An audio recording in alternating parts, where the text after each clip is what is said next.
Hi everyone. This is the voice behind the noise. And I am Myron. Today we are going to talk about the aftermath brought by the withdrawal of many West companies from Russia. After the Russian-Ukrainian conflict broke out, the Biden administration not only launched sanctions on Russia in the financial field, but also in the scientific and technological field. On March 8, U.S. Commerce Secretary Gina Raimondo pointed out that Russia will certainly turn to other countries for help in dealing with sanctions and export controls. But if the U.S. finds that some Chinese companies ignore U.S. export restrictions and continue to supply to Russia, their supply chain will also be cut off. However, this is a great opportunity for Huawei. So, Huawei is not afraid of the U.S. But why? Okay, because as early as 2019, when Huawei was first sanctioned by the United States, it launched a series of new plans. Most of the supply chain for Huawei mobile phones and other products comes from the Chinese domestic market. Therefore, Huawei can ignore the unreasonable request of the United States to a certain extent. When Apple and Android gradually withdraw from the Russian market, maybe in the end, Huawei will become the last choice for Russian users. After all, from the operating system, software ecosystem to the core hardware, Huawei has taken a path completely independent of the European and American systems. So, will Huawei choose to stay and develop the Russian market? What are the benefits of the current situation for Huawei? Okay, that and more is exactly what we are going to talk about today. Of course, the answer is yes. And from my perspective, there are several reasons. First, it is a perfect chance for Huawei to grab opportunities for more market share. Although there are many mobile phone brands competing in the Russian market, but Apple has stopped selling all products in Russia, and Google has also taken measures against Russia, after Samsung stopped selling mobile phones. Chinese mobile phones other than Huawei that use Android systems may also be hindered by some. The United States requires manufacturers such as Xiaomi to stop supplying the Russian market. Because Xiaomi uses chips supplied by American companies such as Qualcomm, it will still be somewhat restricted. Similarly, the supply of mobile phone manufacturers such as Oppo and Vivo may also be restricted, which is also the fundamental reason why Xiaomi, Oppo, and Vivo have begun to gradually shift from the supply chain to the domestic market in recent years.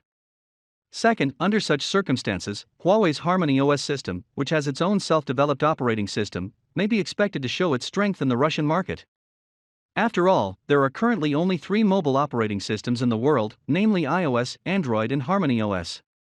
After iOS and Android took measures in the Russian market, if Russian consumers want to use mobile phones, they may only choose Harmony OS system. What are the benefits of the current situation for Huawei? Most importantly, this means a new chance for Huawei, especially for its Harmony OS operation system. Since its launch in June 2021, Huawei's Harmony OS has developed more than 300 million users in half a year, making it the fastest-growing mobile operating system in history. However, the Harmony OS system is currently mainly used by Chinese users. Huawei needs to find another way out for the Harmony OS system. Huawei has also shown its ambitions for the overseas market. After the success of the Harmony OS system in the Chinese market, the P50 sold to overseas markets has begun to use the Harmony OS system, which means that it hopes that the Harmony OS system will enter the international market and compete directly with the Android system. But considering that overseas consumers are quite dependent on Google, this road is destined to be difficult. Now that Google has taken measures against Russia, it is difficult for Russian consumers to use Google's applications, so the Android ecosystem established by Google will be invalid, and Russian consumers will only be able to use local applications when using mobile phones, so it is a very good opportunity for Harmony OS. Seizing the Russian market is an important step for Harmony OS to enter the international market. When other rivals are leaving Russia, Huawei gets the chance to expand its market in Russia. Harmony OS system is not only used in mobile phones, it is also used in home appliances, wearables, and other products.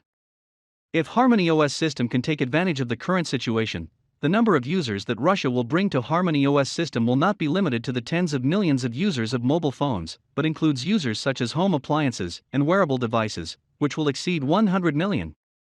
Of course, the Russian market is currently in a rather complicated environment.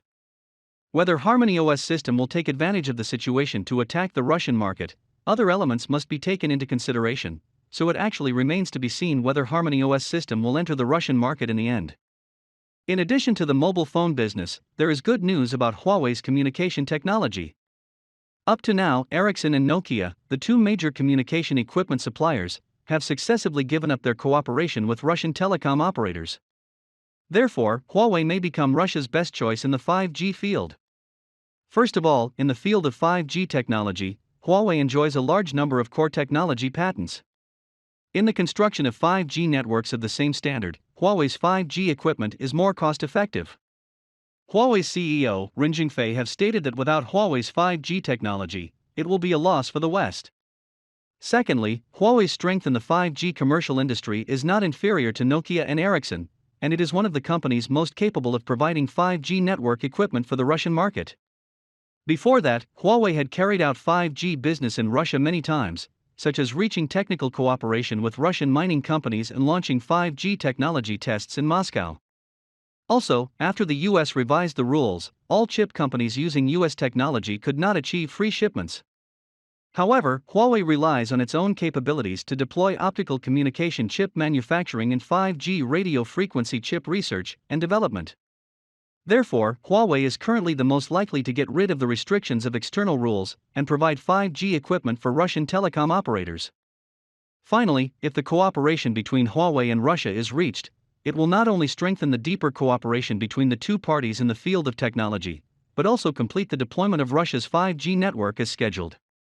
Okay, that's all for today. We will see you in the next video. Goodbye.